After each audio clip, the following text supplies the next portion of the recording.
ሻሎም ይድገሙ ሻሎም እግዚአብሔር ይመስገን ትወቀቡ ደስ ከፍል ለማንጣ ክዳን ሐበሻ ተቀጥቶ ጻዕዳ ወይ ዋው አንሳብ እስከም ዝብሪን ዋላ ተዘይቃል ወአደል በሉስ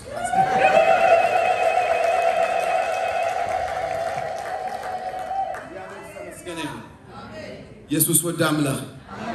ኢየሱስ ወደ አምላክ ኢየሱስ ወደ አምላክ እጆን ኢየሱስ ወደ አምላክ አሙሽተ ኢየሱስ ወደ አምላክ ኢስራ ኢየሱስ ወደ አምላክ ሐምሳ ኢየሱስ ወደ አምላክ ካብዝን العلي ካሊ ሃሌሉያ እስኪ አሜን ሃሌሉያ ካብዝን العلي ኢየሱስ ሃሌሉያ አሜዚንግ ትምህርትን ማርየና አንቶች ፓስተር ከብለና ነሩ አብ ሰማይ እንታያለና አድራሻለና አሜን አሜን አሜን አሜን መጽሐፍ ቅዱስ ከዛሬው ከለው ነገሩ ናአዳም ሰሪሑ አምድሪ አብያ ቦታ ኃይሉ ናይና አካትኩም ዳ ኢየሱስ ክርስቶስ ሰሪሑ ቦታኩም አብዚ አሜን አሜን አምድሪ ከቆነስ አምንታይ ናቴናትኩም አጀማምራ ምንታይ ለዚህ ሰማያዊ አሜን አሜን እስኪ ሰማያዊ ይስበል እስኪ ሃሌሉያ አንተ ቃል ተዛር እግዚአብሔር ይመስገን እስኪ ተፈይልኩም መዝሙረ ዳዊት 126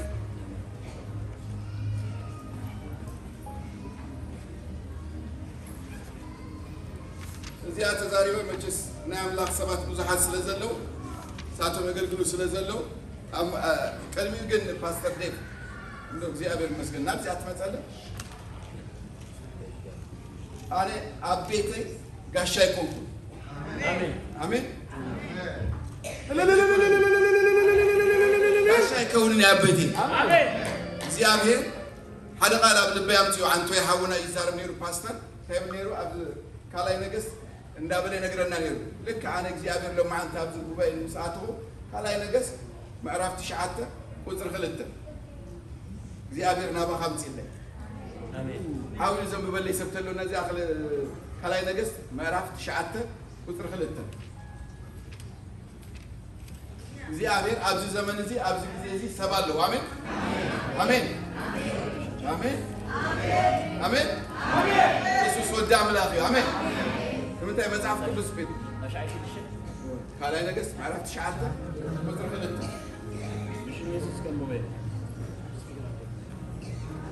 አብአ ምስመጻኩ ها ኒየሁ ወዲ ዮሳፋት ወዲ ነሽም አቡ ድለዮ አቲኻ ድማ ካብ ማእከል አሕዋቱ አተንሲካ ንኡ ናውሽጢ ሕልፍኝ አትዎ አሜን ቀጥል ኣብ ልዕል ይኻ ሽዑ ነተቀርን ዘይትውሰድ ኣብ ልዕል ርእሱ አፍሲስካ ኸ እግዚአብሔር ከምዚ ይብላሎ ኣብ እስራኤል ጋርኩም ደው ትብሉ አሜን እንተኸይልኩም ሃሌሉያ አሜን እግዚአብሔር ከምዚ ስለዝበለኒ አሜን ሃሌሉያ አሜን ከማኸል እቶም ዕርኽቱ ፈሊኻ አሜን ከምዚልካ ቅብአየሉ ሃሌሉያ ከምዚልካ ቅብአየ ሐድሽ ቅብአት ሐድሽ ነገር ናይ እግዚአብሔር ሐሳብ ናይ እግዚአብሔር ነገር ሒዙ ዝወጽ እግዚአብሔር ሃሌሉያ ሽዑ ይሁ ድሕሪኡ ከምቲ መጀመርያ ዝነበሩ ኣይኮነን ኮይኑ አሜን ስጉምትታት ሁሉ ይፍለጥ ነይሩ አካይዱ ሁሉ ይፍለጥ ነይሩ ፈረስ ትጋልብ ከሎ ይራአይ ነይሩ ሃሌሉያ አገላልቡ ንይ መስል ብሉ እዚ አካይዱስ መንሽሙ ይብሉ ነይሩ ሃሌሉያ ስለዚህ አካይዱ በሐድሽ መንገዲ በሐድሽ አካይዳ በሐድሽ ጉልበት በሐድሽ ቅባት እግዚአብሔር ኣብ ልዕልዩ ሃሌሉያ እዚ ዘይት እዚ አፍስሲልና ሃሌሉያ ከማኸል ዕርኽቱ ፈሊኻ ሃሌሉያ እግዚአብሔር እዚ ዘይት እዚ ማዶስ አጋላባ ሃዶስ ኤብሬቬያ ዲንታራዶ ኤሌቬዲያ አሶባ አሹ አላሃዱማስ ማግሉቫ አዶና ሳባሃዶሳ ኢላ ሪዳ ናሶንቶ ኤሌቬሪ አሞሳ ድሕር ሕጂ ሃሌሉያ ድምፅኻ ክፍለጥ እዩ ድሕር ሕጂ ስጉምትታኻ ክፍለጥ እዩ ድሕር ሕጂ ድምፅኻ ክፍለጥ እዩ ድሕር ሕጂ ሃሌሉያ ምህላውካ ክፍለጥ እዩ ሃሌሉያ ምህላውካ ክፍለጥ እዩ እግዚአብሔር ሃሌሉያ ንሰባት ክቀብእ ከሎ ንሰባት ክፈልይ ከሎ ሰባት ውሳኻ ይኮነን እግዚአብሔር ዝደሊ ኣብ ልዕል ይጉን ተፀይሩ እግዚአብሔር ምህላው ክገልጽ ሃሌሉያ እግዚአብሔር አብዝ ቦታ አለው እግዚአብሔር አብዝ አካባቢ አለው እግዚአብሔር አብዝ መንደር አለው ናይ እግዚአብሔር ቅባት አብዝ ቦታ አለው ሃሌሉያ ማቶስ አክላቫት ያዶሻ ኩልኻትኩም እዳውኩም ተልዒልኩም ዘይት ተኸፍስስ ከለኹ ሪቫ አቶስ ሃሌሉያ ኢየሱስ ኦ እዚ ጽሉል ነብይ እንታይ ኢልካይለሞ ሃሌሉያ ግዳኽዎ ዝበለ ኢልወሎ ሃሌሉያ ነገር ግን ነገር ዝግልብጥ ቅብአት ነገር ዝቕይር ቅብአት ነገስታት ዝልውጥ ቅብአት ዓመፅ ዘውስድ ቅብአት ሃሌሉያ ናይ እግዚአብሔር ሐሳብ ዝሆነሉ ሃሌሉያ ኢየሱስ ማንቶ ኢለ ባህራዲያኖስ ሻኮላ አዶሳ በኢየሱስ ክርስቶስ ፍሉይ ቅብአት ፍሉይ ቅብአት ፍሉይ ቅብአት ናይ እግዚአብሔር ሐሳብ በኢየሱስ ክርስቶስ ቲና አቱስ አማንቶ ኢለ በዳአሶ አኮረ ኢለ በደለቦሳ ኢየሱስ ኢላ ባህዶስ አክላቫዶ ኤረቤሄ ደሞሳ ኢየሱስ ሃሌሉያ ማሮቫ አዶሎቮስ እንቲለ በኤዳላ ባጋዶስ እግዚአብሔር ሃሌሉያ ማንቴ ኤረቤዳቦሻ ናብ ከተማኻ ክትምለስ ከለኻ ከምቲ ዝመጻኻ የከይኮነ ብኻሊ መገዲ ሃሌሉያ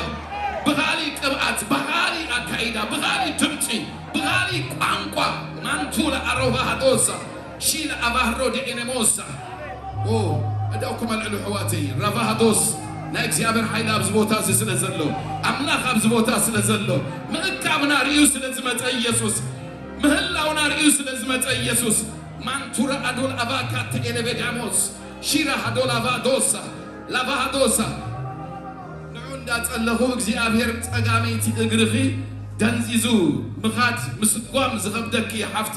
ለማዓንቲ በኢየሱስ ክርስቶስ ስም ከይዱ በኢየሱስ ክርስቶስ ስም ከይዱ ሃሌሉያ ሺዳ አላራሃዶስ አክላቫዶስ እዳው ከማለሉ እግዚአብሔር ሃሌሉያ ላቫሃሮዶስ አብተ አምላኽ ዘለዎ ሓርነት አሎ አብተ መንፈስ አምላኽ ዘለዎ ነፃነት አሎ ኢየሱስ አብተ ዘፀውዕሉ ቦታ ሃሌሉያ ማቴዎስ ምዕራፍ 17 ቁጥር 7 ከም ዝብል ኢየሱስ ከዓ ጽግዕ ኢሉ ሃሌሉያ ጽግዕ ኢሉ ማንዶስ ትንቅፋ ቢሉ ተስኡ ሃሌሉያ አይትፍርዑ ከም ዝበለ ለማዓንቲ በኢየሱስ ክርስቶስ ስም ማንኛውም ነገር በኢየሱስ ክርስቶስ ምትሳ ይሆነልኩም በኢየሱስ ስም ምትሳ ይሆን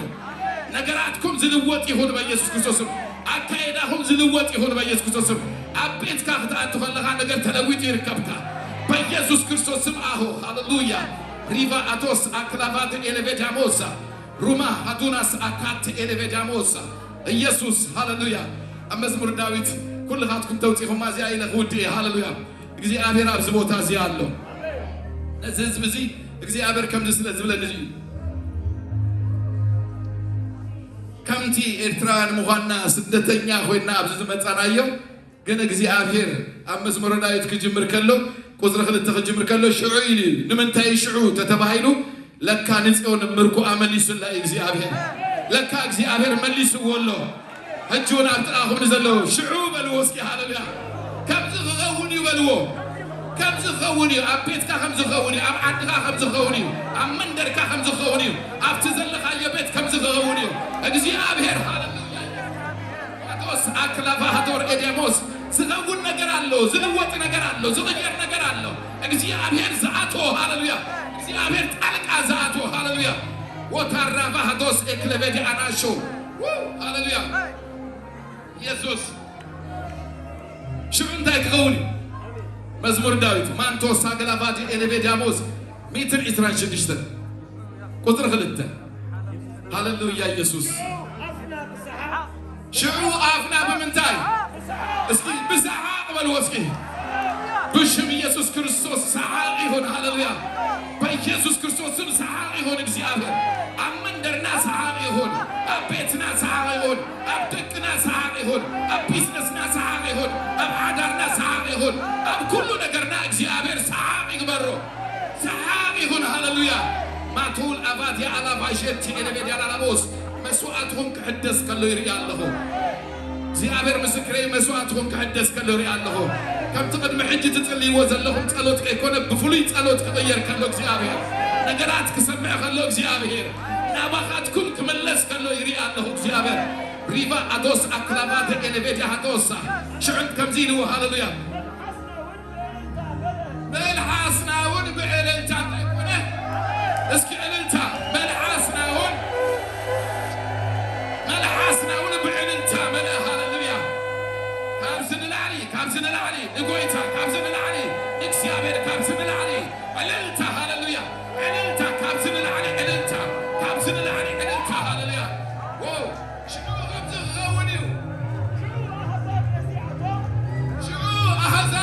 ንዓቶም እግዚአብሔር ኣብ ግብሪ ገበረሎም እንታይ ክብሉ ተባሃሉ ሰባት ብዛዕባኻ እግዚአብሔር ዝገበረልካ እንዳራዩ ክዛረቡ እዮም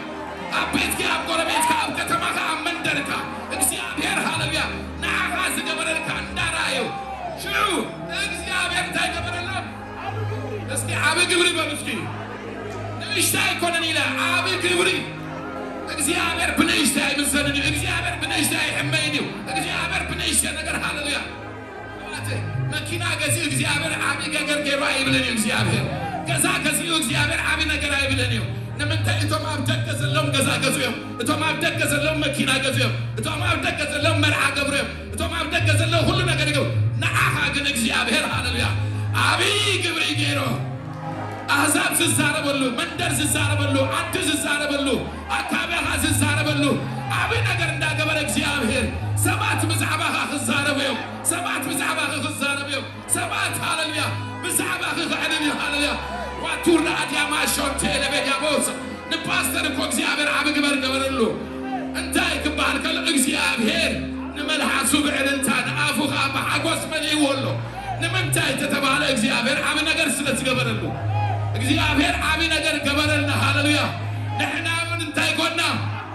ንገርስ እግዚአብሔር ድሕሪ ውርድ እንታይ ኢሉ እግዚአብሔር ዓብ ግብሪ ገበረልና ሰባት ምስ ዕለሉ ሰባት ምስ ተዛረቡ ሰባት ከምዚኡ ምስ በሉ ሃሌሉያ እግዚአብሔር ለካ ዓብ ግብሪ ገይሩልይ ኣሎ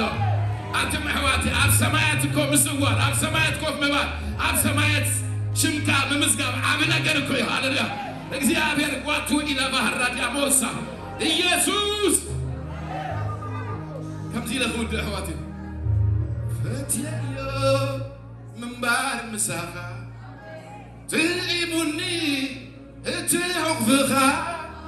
ክንደይ ይጥዕም ክንደይ ይምቅር እነሆ ልካ ልበይ ከም ድላይ ካተው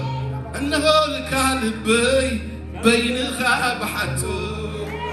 ፈትየዮ ምንባር ምሳኻ ትዒሙኒ እቲ ሕቑፍኻ ክንደይ ይጥዕም ክንደይ ይምቅር እነሆ ልካ ልበይ ከም ድላይካይ እነሆ ልካ ልበይ በይንኻ ብሓቱ ናይ ዘላለም ቃል ኣሎካ ናበይ ናበይ ክኸይድ ሓሊፈኻ ክባርኸኩም መኹድ ሃሌሉያ እግዚአብሔር ኣብ ዘመንኩም ኣብ ዝረገጽኩሞ እግዚአብሔር በኢየሱስ ክርስቶስ ስም ኣብቲ ስኻትኩም ዘለኹሞ እግዚአብሔር ምሳኹም ይውፃእ እስኻትኩም ምህላውኩም ይፈለጥ በኢየሱስ ክርስቶስ ጸልማት ኣብ ቅድሜኹም ደው ኣይበል በኢየሱስ ክርስቶስ ማዕጾ ኣባኻትኩም ኣይተዓጾ በኢየሱስ ክርስቶስ ነገራት ኣባኻትኩም ክፉት ይኹኑ በኢየሱስ ክርስቶስ ዝተኸፈተ ነገር ኣብ ቅድሜኹም በኢየሱስ ክርስቶስ ያለ እግዚአብሔር ስጉምትታኽትኩም ይፍለጦ ኣካይዳኹም ይፍለጦ እግዚአብሔር በኢየሱስ ክርስቶስም ይባርኸኩም ኣለኹ ኣብ ምውፃእኹም ተፈለጡ ኣብ ምእታውኩም ተፈለጡ ድምፅኹም ይፈለጥ በኢየሱስ ክርስቶስም እግዚአብሔር ምሳኻትኩም ሓሳብ ብዕልልታ ሃሌሉያ ብሩኻት ኢኹም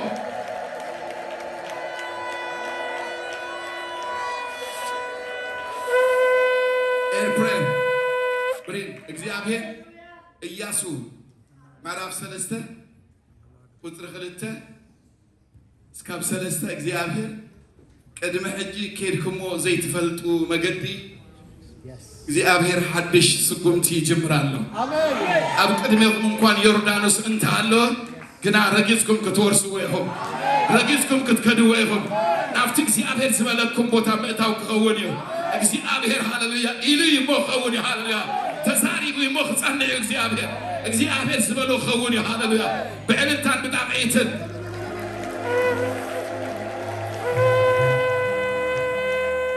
ከምቲ ዝበሎ ሽመያ ያፋልጠኩም ውልዳ